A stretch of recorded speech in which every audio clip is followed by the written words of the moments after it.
Attention! A special broadcast is beginning now. Weekly Politics, International, World News with Elena Chobanian.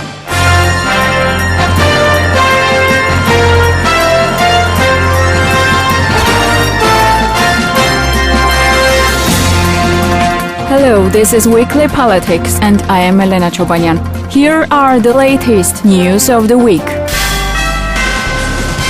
New rules for European Parliament staff don't protect one of the largest pool of potential whistleblowers. The European Parliament adopted new rules, which came into force on the 1st January. They set out internal guidelines for protecting whistleblowers, who play a crucial role in identifying corruption, helping protect the public interest. However, according to the anti-corruption group, a lack of specific protections for accredited parliamentary assistants failed to protect over 1,700 staff members. Although assistance contracts are with the parliament, their employment remains at the discretion of their MEPs. Thus, Transparency International EU calls on the European Parliament to install proper protection for all staff along the lines of European best practices. Armenia plans to expand bilateral cooperation with Russia. Armenian Prime Minister received Russian Minister of Transport on Friday to discuss possible plans for expanding bilateral cooperation, the government's press service reported. At the meeting, the ministers discussed the high level of the Armenian-Russian Intergovernmental Commission's 60th session, emphasized the importance of the Armenian-Iran railway project, expressing willingness to consider Russia's possible participation, and in the context of the trade economic partnership, consider the possibility of regional infrastructure projects. Turkish president defended Turkish troop deployment in a base in northern Iraq.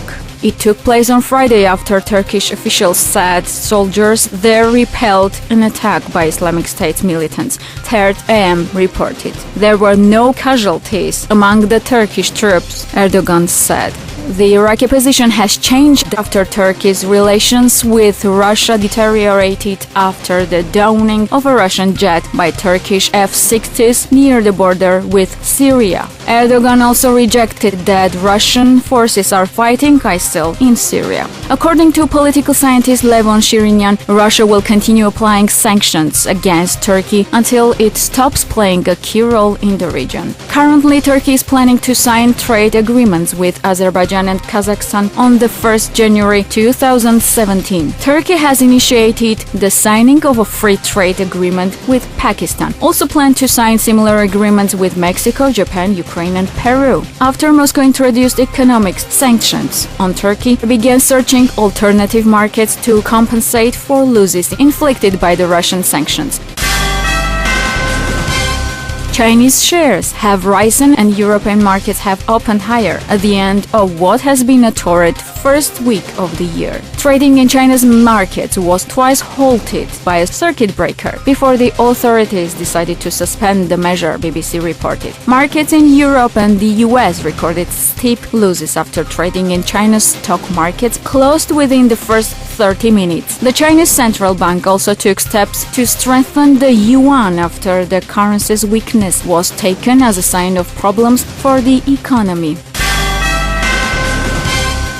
The head of Cologne police force is leaving his post to restore public trust in the police after the attacks on women in the city on New Year's Eve. The state interior minister said that he had placed Wolfgang Elbers in temporary retirement, BBC reports. The violence outside the main railway station has sparked a debate about Germany's open-door policy on migrants. A large group of around 1,000 had gathered inside and in front of the station in the western city. Victims described chaos as the men carried out sexual assaults and robberies with little apparent response from the authorities. According to German media, the relationship of trust with the police leadership was shaken, and the police chief has been accused of holding back information about the attacks. police have arrested 4 Syrians. German Chancellor Angela Merkel has condemned the violence, saying Germany should examine and deport foreigners convicted of crimes in the country. Officials have warned that anti-immigrant groups have been trying to use the attacks to stir up hatred.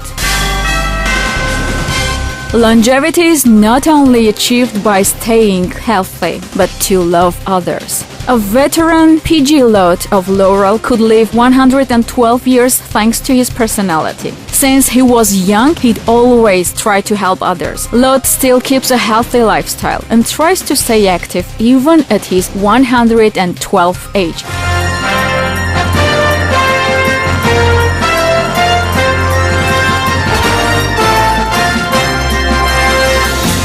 That is all today about the world latest news of the week, which presented your host Elena Chobanian. Listen to the Weekly Politics every Saturday and Sunday on Youth for Youth Radio.